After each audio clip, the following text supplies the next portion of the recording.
ఇప్పుడు 90 seconds express news చూద్దాం. గోదావరి జిల్లా కోనసీమ రైల్వే సాధన కమిటీ ఆధ్వర్యంలో అమలాపురంలో ఒకరోజు నిరాహార దీక్ష చేపట్టారు. ఈ సందర్భంగా ఎంపీ హర్షకుమార్ మాట్లాడుతూ అధికార పార్టీలో ఉన్నప్పటికీ భాగస్వామ్య పార్టీలకు రైల్వే శాఖ కేటాయింపు వల్ల రాష్ట్రానికి అన్యాయం జరుగుతుందని అన్నారు.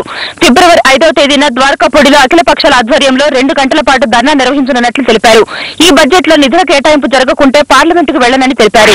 రచ్చబండ కార్యక్రమం ముగించుకుని తిరిగి వస్తున్న వాహనాలకు అడ్డంగా రహదారిపై టైర్లు వేసి నిప్పంటించి తెలంగాణ వాదులు నిరసన తెలుపుతూ ఎదురుగా వస్తున్న వాహనాలపై కోడిగుడ్లతో దాడికి దిగిన సంఘటన వరంగల్ జిల్లా సాయంపేట మండలం పత్తిపాక గ్రామంలో చోటు చేసుకుంది. రచ్చబండ కార్యక్రమంలో భాగంగా సాయంపేట మండలం 9 గ్రామాలలో రచ్చబండ కార్యక్రమం నిర్వహించారు. ఈ కార్యక్రమానికి భూపాలపల్లి ఎమ్మెల్యే గండ్ర వెంకట రమణారెడ్డి హాజరయ్యారు. అడుగడుగున తెలంగాణ వాదులు వివిధ రూపాలలో నిరసన తెలుపుతూ పోలీసు బందోబస్తు మధ్య గ్రామాలలో రచ్చబండ కార్యక్రమం జరిగింది మొదలుపెట్టారు. మహాకవి పాటల రచయిత వేటూరు సుందరరామూర్తి సాహితీ పురస్కారాన్ని శ్రీనటుడు తనికెళ్ల భరణి అందుకున్నారు.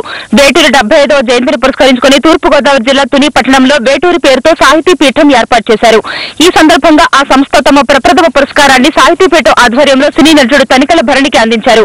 కన్నికా పరమేశ్వరి ఆలయంలో ఈ పురస్కారం అందించారు. ఈ సందర్భంగా తనికెళ్ల భరణి మాట్లాడుతూ వేటూరి పురస్కారం తనకు లభించడం తన పూర్వజన్మలో చేసుకున్న అదృష్టమన్నారు.